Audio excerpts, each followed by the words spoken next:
Well-being. It's a term I often use in this podcast, but I'm beginning to realize it may be a term that means different things to different people. Also, perhaps it's a bit played out. Anyway, it's a term that can be so vague since it's so frequently bounced around on social media, in doctors' offices, and in the wellness spheres. So, what constitutes well-being for you? Does it change even within our own lives? Certainly what I thought well-being was when I was 20 years of age is different from what I think about now. So is this a moving target for most of us? Welcome to Gyno Curious. I am your host and creator of the show, Dr. Amy Novatt. From both sides of the speculum, we are here to investigate what it means to be a healer and to be healed. Please send us any comments or concerns to comments@radiofreerhinecliffe.org or gynocurious@gmail.com. Please consider giving us 5 stars on whatever platform you listen to podcasts and share the show with your friends. So I've asked Diane Randall to join me today to talk about this concept of well-being, to share her journey, finding this in her own life, and how she shares it with others. Diane has over 20 years' experience as a whole living consultant, committed to helping busy professionals achieve well-being by creating harmony, holistic wellness, promoting self-care, and embracing a plant-based lifestyle. She's an author, speaker, blogger, and podcaster, so I am so grateful to welcome Diane in her busy life to the show today. Welcome, Diane. I'm happy to be here, Amy. Thanks for inviting me. It's really my pleasure. So I guess we have to start with a definition. What does well-being mean to you? Well-being means to me, it means what kind of peace, inner peace and calm do I have in my life? How am I physically? How am I mentally and emotionally? And how am I spiritually? And when I say spiritually, how am I on the inside? Does my inside match the outside? I'm so glad that you bring that all into the initial question, because I was going to talk about that a bit later, but let's do it now. Let's dive deep. You know, it's so interesting in my training as a MD. So, I mean, I don't think I ever heard the word inner, spiritual, emotional, mental, other than if you were in your psychiatric class, you know? But here you are embracing all these realms of being. Can you speak more about that, please? What I can tell you is how that started and happened for me. It wasn't something I just said, oh, I'm going to study well-being or mental, emotional. My life started out pretty tough.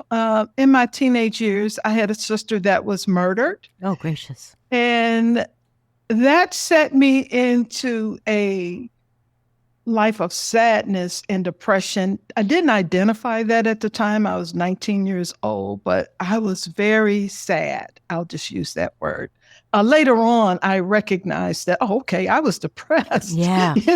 Yeah. So that sent me into just a dark, dark journey. I mean, and I didn't know what it meant to even come out of it.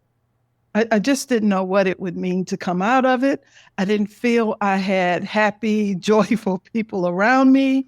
So I just started reading books. I wasn't, feeling like I had to go to church or anything because I just didn't have any information at the time. But I started reading books, I'll say self-help books, because I was so wanting to figure out how can I get out of this sadness, this funk that I'm stuck in. I was really, really stuck. But I'll tell you, I started reading books by different, I'll say self-help because that's the category everybody that gets dumped in that talks about inner That's right. That's right. And as I met and read different books, I would go to lectures, I kind of figured out, okay, where can I get more of this? Because, I'm feeling a little lighter, and this was a slow journey. And one thing I did learn over time is that, oh my God, I'm going to have to fix this myself. I'm going to have to heal this myself. Yes, I went to therapy, and I do feel that therapy helped in a lot of ways, but I wasn't complete. I'll just say that. So I started reading. I stumbled upon a life coaching curriculum. And in that curriculum, I was reading about personal growth and all these things I got curious about. Wow, what does it even mean to be spiritual? What are we talking about here? So I signed up for the program. I want to tell you right now, I wasn't intentionally trying to become anything. I was looking for healing. I was just looking for healing. I was in IT at the time, successful career. I wasn't looking to get into wellness at all. But when I looked at, okay, what does that even mean to me? What is that going to mean in my life? So I did a lot of research. What I recognized was, okay, how do I get rid of the stress? I'm a divorced mom with 2 children, juggling life. How do I relieve that? How do I relieve that stress? Okay, I'm not as healthy as I should be. How do I get healthy? What does that even mean to be healthy? So it was that journey to figuring out all these things. And I'll just say I went to lectures. Keep in mind, there was no internet at the time. So I went to different lectures. I heard different people. And when things resonated with me, I would go, okay, I want to dig into that further. So as that journey progressed, I found myself feeling better from a health perspective because I learned, okay, I am eating a lot of junk. It's affecting my health. Just getting some acknowledgement that, wow, I am not okay. So when I looked at my life, the balance in my life, what does wellness mean to me from all aspects of mental, spiritual, and health? I really had to be honest about that. And I journaled about it. I wrote things down. And what do I need to feel whole? And basically, what does well-being look like to me? Because for me, it's different. For you, it's different. For anyone, it's different. It depends on your definition of what that means. Absolutely. What does it need to be whole? Yeah. Well, certainly what you've just described is a very curious mind, not just one that was struggling, but you clearly had an openness to figuring it out and learning, which is a gift because, as you and I both know, not everyone has that curiosity. And I wonder whether, is it a human quality that we have to kind of spiral down into ill health or that level of stress or loss in order to then ask about well-being, ask about how do I change my lifestyle? Because it certainly feels that's true for me and for a lot of people I know. Well, what I can say for me is I felt it was some kind of activation because I did not see it coming. Yeah. What I did want was to feel better in my life. I wanted to feel better. Yes, I have a very, very curious mind. But a lot of times, things have to happen and spiral down for us to get that activation. It seems to be true. If life is going good, why would I change it? That's right. It so often reminds me of, if you have to go to a memorial service and what almost every human being in that service is thinking about is, what do I want to do with my life? How do I change my life?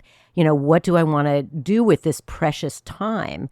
And it just feels analogous that sometimes it takes a death or it takes a tragedy or it takes a major loss in our health to just catapult us into a new place. And, catapulting is perhaps not the right word because that suggests it happens really fast. But for most of us, it's a slow, laborious process. So how do you help people strategize around this? Well, let's back up for a little bit. Before we discuss how you strategize, how do people work with you? What do you do with people? Well, I teach. I've coached over the years, but now past 2 years I teach a lot. I teach a lot. I've written a couple of books, but teaching I find is a great platform, and I have a podcast. This is my second one I have now. Those are great platforms to communicate to people because people show up and they have no idea of why they showed up, but they know that they are curious about, okay, what would it feel like? I may not be ready for it, but what would that feel like? I mean, I've had people show up for my workshops and classes and they sit there and they don't participate. But I acknowledge them of how grateful I am because they showed up. Absolutely. Absolutely.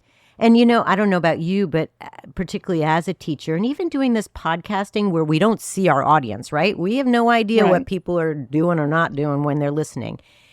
I know this is going to sound a little woo-woo, but there's some energetic transference and capacity to communicate that is silent or quiet or not obvious that is still effective, right? It's absolutely effective because I feel it myself. I feel the energy because I am so passionate about communicating information that I feel will help people live better lives. Yeah.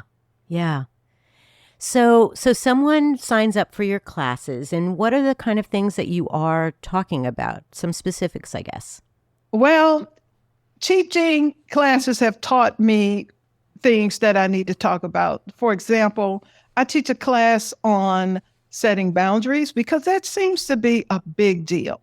Because even if you want to improve your health, improve your emotional well-being, you need to figure out boundaries around the things that you say you need versus what the people around you may want you to. Can you give us an example of that? Can you unpack that a little bit more? So when I teach my classes, and sometimes I have couples, okay?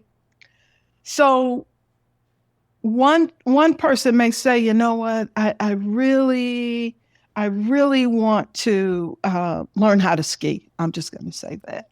And the other person is saying, I didn't know you wanted to do that. When will you ever have time for that? It is letting people know, being honest and authentic about what you want and what you need. I think that is so important.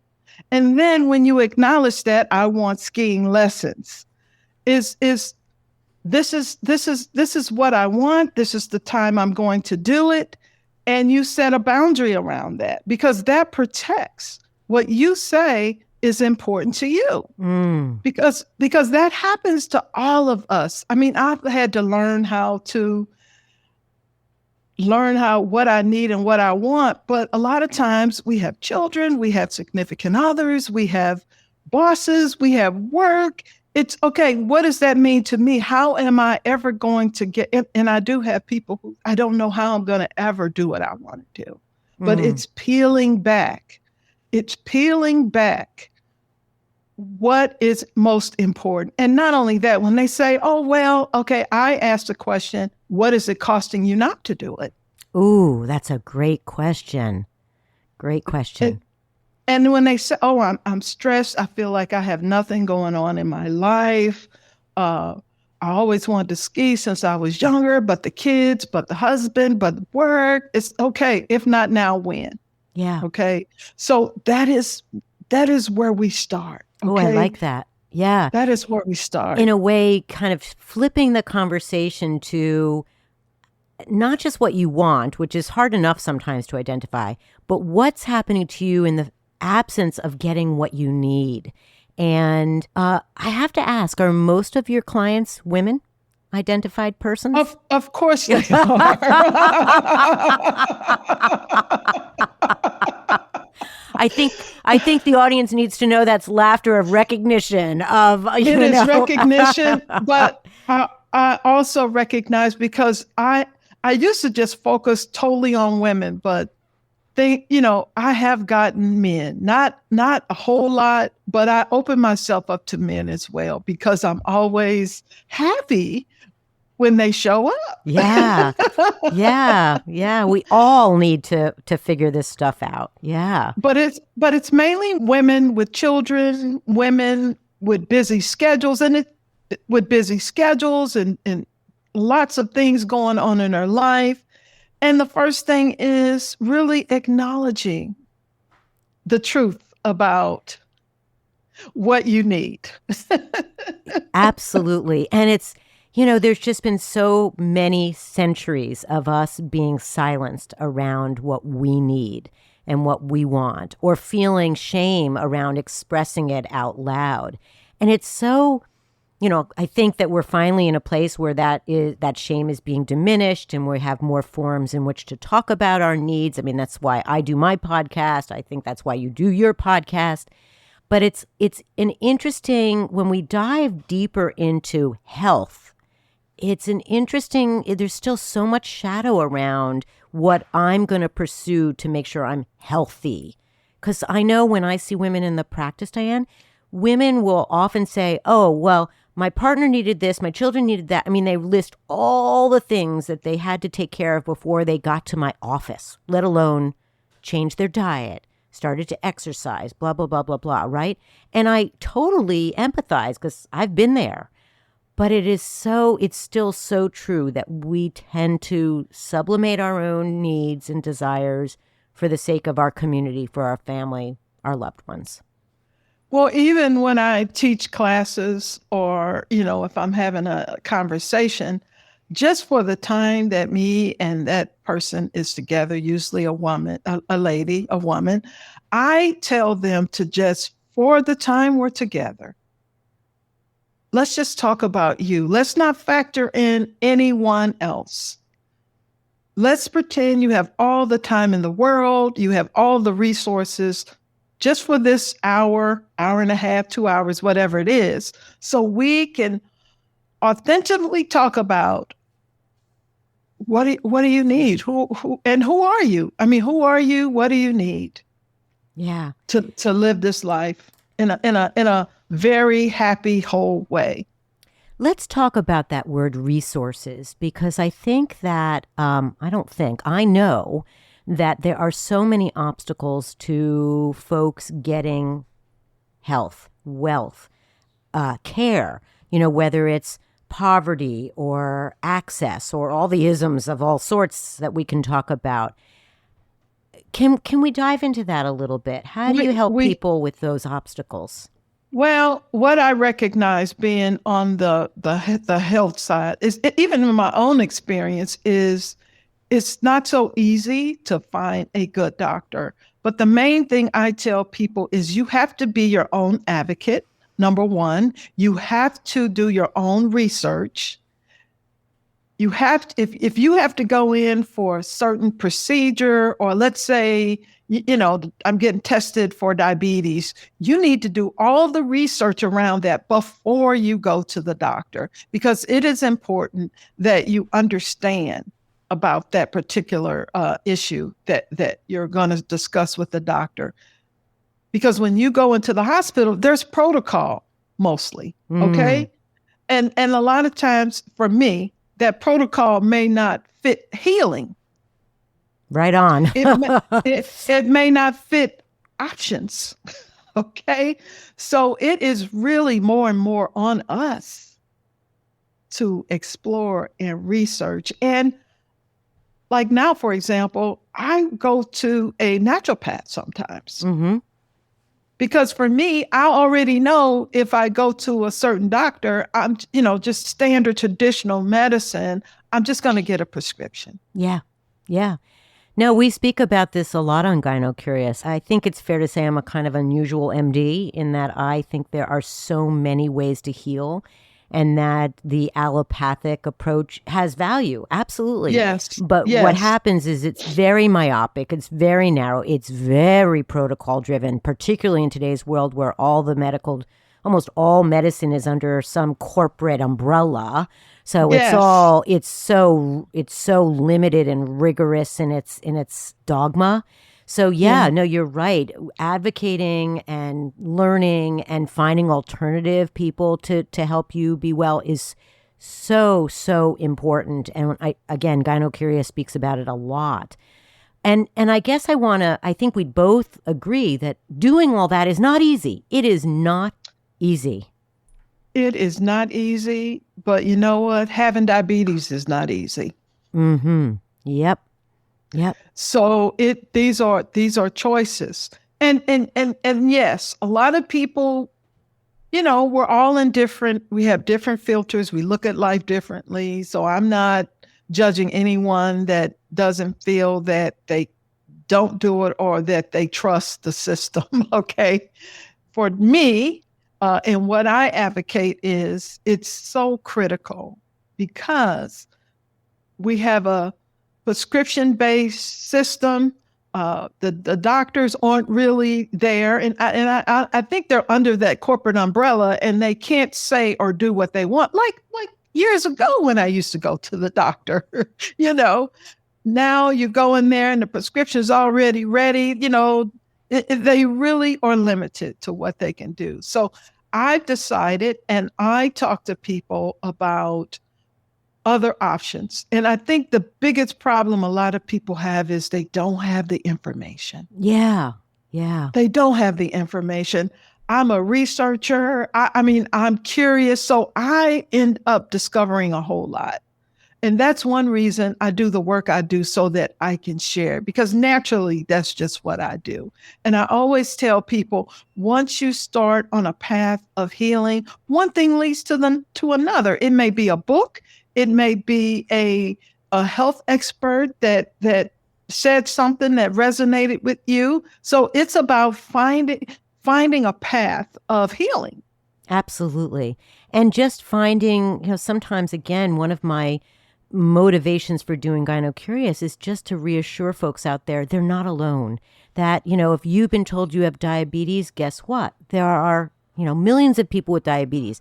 I think, as you point out, Diane, everybody experiences this diagnosis slightly differently, but just even being able to speak some of the same language around this illness, this diagnosis, can be so empowering and comforting, if you will. Yeah. It can be comforting. And it's definitely educating yourself. Yes. It empowers you when you go into the doctor's office. You ask about, what can I do for diet?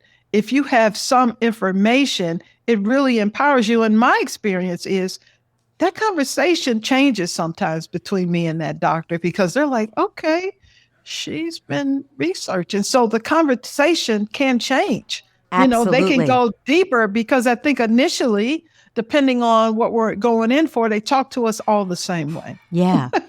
Absolutely. Yep. Based on all kinds of judgments and that are not just perceived, but science demonstrates a lot of bigotry out there and Exactly. sexism out there, et cetera. Exactly. So, yeah. Mm-hmm. So let's get back to, or let's really kind of hone in on some of the strategies that you use with clients that we can share with the audience around a change in lifestyle, kind of conduits to well-being. And I guess I'm alluding to, nutrition and exercise, but what is the language you use when you're helping people kind of figure this stuff out? Well, what I do, my first job is to meet the person where they are.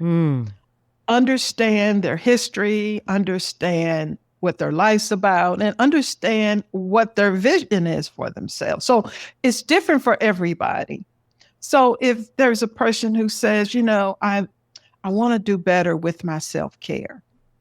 So that is just asking, what do they do in their life? Getting a good understanding of what's being done and what's not done. And not only getting that understanding, but also, okay, what would your life look like if you had these things?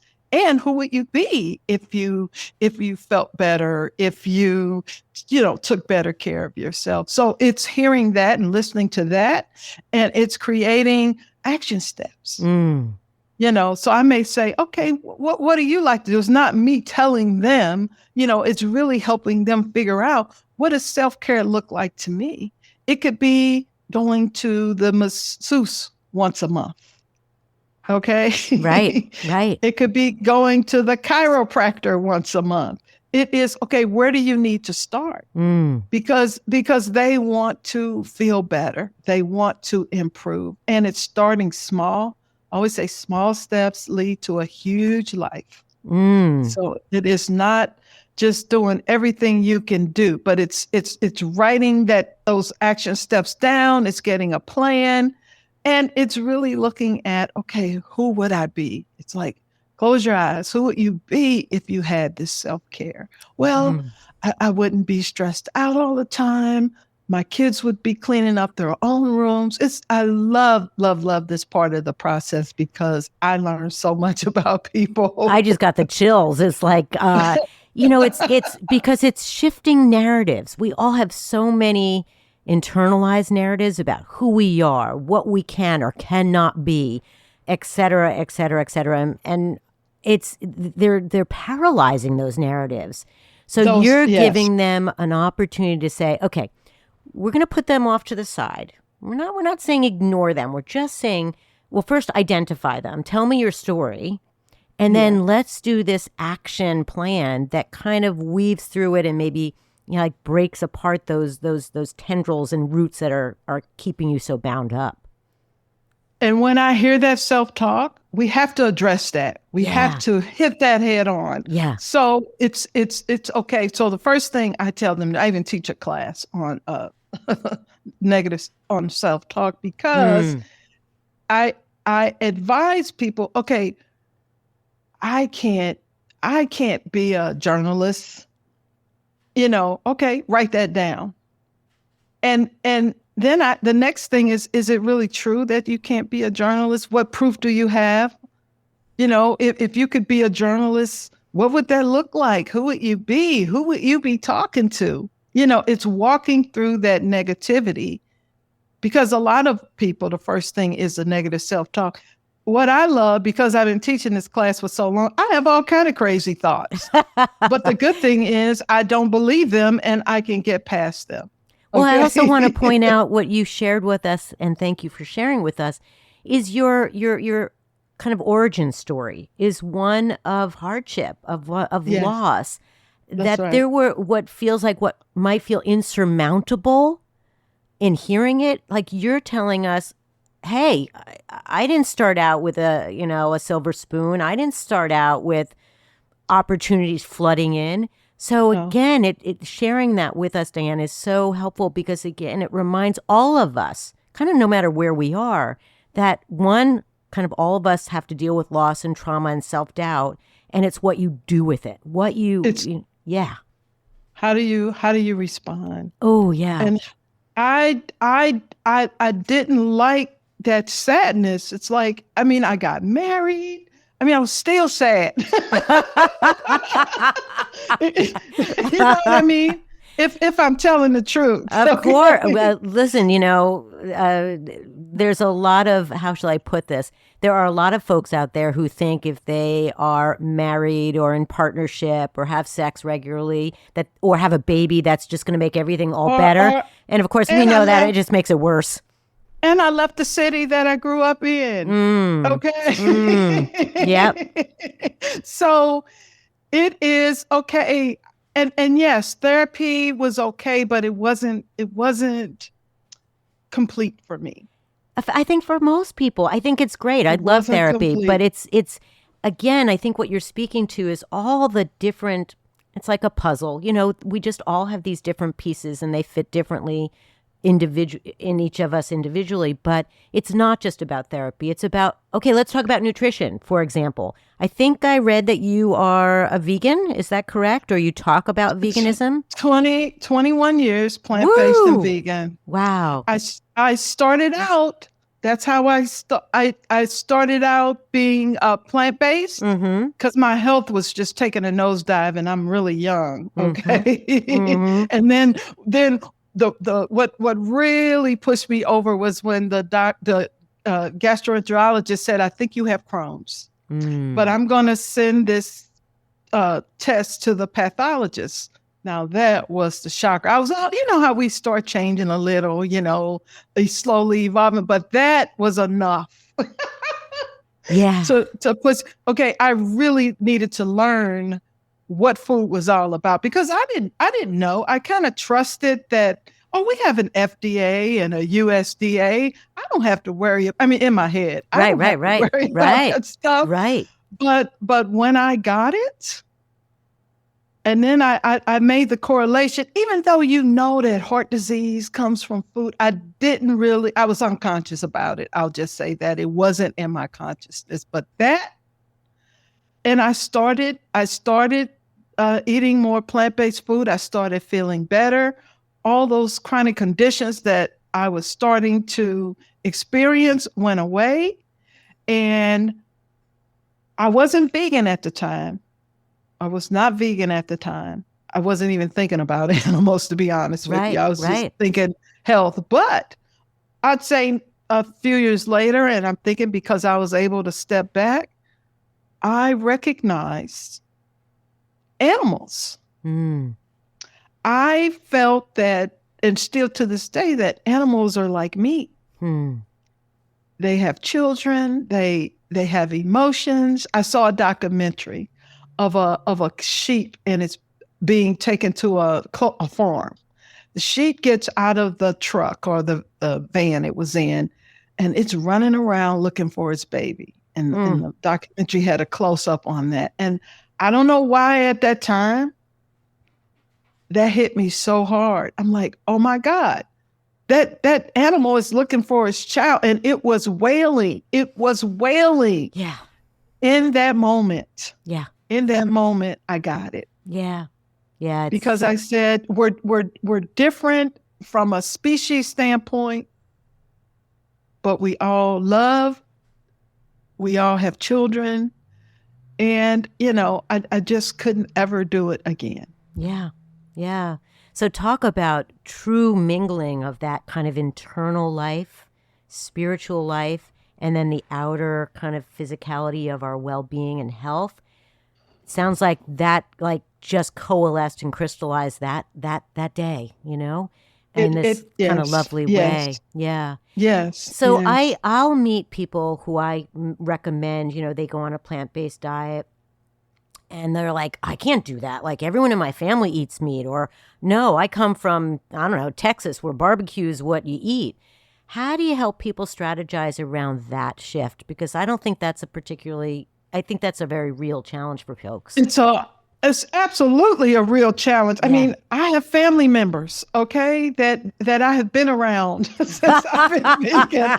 Okay, and here's what I'll say. It is, to me, it is deeper than saying I'm going to be plant-based. Even if you have chronic conditions, okay, it is deeper than that. I see that even with, like, my family members for 20-something years now. My sisters will go to a vegan restaurant. They will eat a vegan meal. They will. Mm-hmm. They know, being around me, they know everything they would need to do to go in that direction.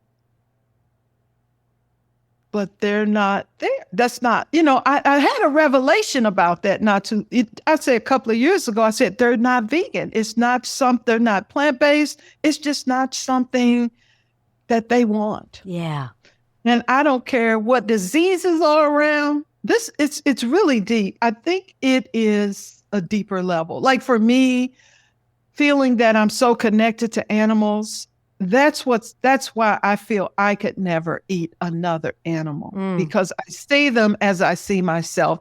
I see them as someone would see their dog or cat. Okay. And that's an example I use a lot. Yeah. It's just like me eating my cat or dog, because people relate to that. Exactly. But my family, they love me. I mean, they joke, they joke about being plant-based. But I truly understand that it is deeper. Now, they see that my health improved, from being young. They see I have a lot of energy because my sister, oh my God, you have too much energy, But it doesn't. You have to have an open mind, first of all. which is what my podcast, Plant-Based Curious, is about. You have to have an open mind, be willing to explore. And this is not something you can push somebody's head into. It's be open to hear, being open to try some things for a few days, but everybody's not there. I think, and please correct me if I'm wrong, when I was reading about you, you talk a little bit about instinct. I love talking about instinct and intuition because I think particularly us women just have such capacity around that. But this concept of like gut instincts has this dual meaning, of course. We're talking about, how your gut might respond to certain foods, literally, like, oh, I eat the apple and it makes me really nauseated. Okay, I'm not going to eat those apples. Versus my instinct is to say, I don't want to eat animals anymore. That's what feels right. Does that resonate with you? That resonates deeply with me. And my gut feelings drive my life. Of course, when I was younger, I didn't always listen. I needed the drama. I needed the second guessing. But as I have evolved, I never set out to be plant-based or vegan, but I think my journey, my openness, my searching, my education for being whole, this is where I evolved to. Right. I didn't tell myself what I was going to do and what I wasn't going to do, even when it took me, some things is like, oh my goodness, that's big. But it is opening my mind. That's right. Opening my mind. And your heart. And your heart. Oh my God. Yeah. My mind and my heart, just something different. Yeah. Yeah. Being open to the place where I can always learn. I can always do better. Always do better. Yeah. And doing it with kindness, doing it with gratitude. I mean, all these things happen over time. Yeah. It brings me to, well, first, would you tell the audience how they can find you, what the title of your books are, your podcasts, and how they can find you before we finish today? Okay. I have a brand new book that was published a couple of weeks ago. It's called A Whole Life Nourished, Plant-Based Living with a Holistic Approach. Just put that up there really quick. I wrote a book in 2017 called Jumpstart Your Life. Finding ways to make the changes that you want to make in your life from the inside out, basically. My podcast, as I said, is Plant-Based Curious. It's for anyone who is interested in learning, what does it mean to be plant-based? What does it mean to be vegan? What does it mean to have that type of lifestyle? And I talk about holistic health and whole living and what all that's about and how. And that's what prompted the book was how do I put all this into a book so that people who are listening can go to a deeper level. It's not just because everything starts with your plate. Yeah. Yeah. Interesting. It's so true. It's so true. Well, I so admire a woman who can do all that. So thank you for sharing your wisdom with the world. And I just want to remind everyone, Diane's last name is Randall, 2 L's. So when you're looking for her work, please, that's how you spell her name. So we're coming to a close, and I wanted to just kind of honor that again. On your website, you talk about your core values. And I was so struck because we're at a time right now where, if you will, core values are being so adulterated with political rhetoric and divisiveness. It's kind of lost its quality, if you will. But you mentioned empowerment, taking charge of your health and happiness, tackling wellness from all angles, and learning with understanding and kindness. And I just want to honor you for those words and those values, because I don't know. I sometimes, I do feel like the world is sometimes forgetting those values and just being kind to one another and being happy is lost in the chaos. Yeah. And I agree with you. But if you have a base, which is where your strength will lie in those core values, your core values, because you're absolutely right. Life, people, things that are going on in the world will knock you off if you're not standing in your power. And what I love to do is teach people this is what that means. How do I stand in my power? How am I confident when I'm having a conversation that I'm nervous about? Okay, it's okay to be nervous and scared, but stand in your power and do it anyway. You bet. And, I like to remind women, trust me, when you are in your power, you are sexier, you are more beautiful, you are your best. And there is no reason you shouldn't strive to be in that place as often as possible. And do we all fail at times? Of course, there are conversations I just don't want to have, whatever. But if the pursuit is to understand yourself as well as you can and to be in that place of empowerment, it's truly a gift. It is a gift, but understanding that it is a practice. One step at a time. That's right. One step at a time. Yeah. So we are coming to a close, and I like to finish Gyno Curious by talking about pleasure, that women have not had an opportunity to talk about pleasure for centuries. So when you're not working, what gives you pleasure? What gives me pleasure is being out in nature. Oh my God, I love to hike. I enjoy community and being with friends. I enjoy my grandkids. Great. I enjoy life. I enjoy going to retreats, yoga retreats, silent retreats. I love the pleasure to me is just doing things that just make me happy and satisfied in life. And I'm just at a point where I just do when I feel like, I want to be integrated in let's say wellness and spirituality. I'll go to a retreat with like-minded women and men who were all on the same page. I love going hiking with different people. Oh, it's beautiful. And nature gives me pleasure. It really, really does. Great. Well, I have so enjoyed speaking with you this morning, and I hope for you that your life is enriched with all of those sources of pleasure, and that your wisdom and work continues to be disseminated to many, many folks, because I think you have so much to teach them and share with them. Well, thank you, Amy. I've enjoyed our conversation as well. So be well. Thank you too. also to Maddie Rosenberg, Matt Mercier, and Jen Hammoud, my co-producers, and to the Epicurean for hosting Radio Free Rhinecliff. Until the next episode next Thursday, please stay well and remember to listen to your instincts and intuitions. They are the greatest of teachers, not to be ignored.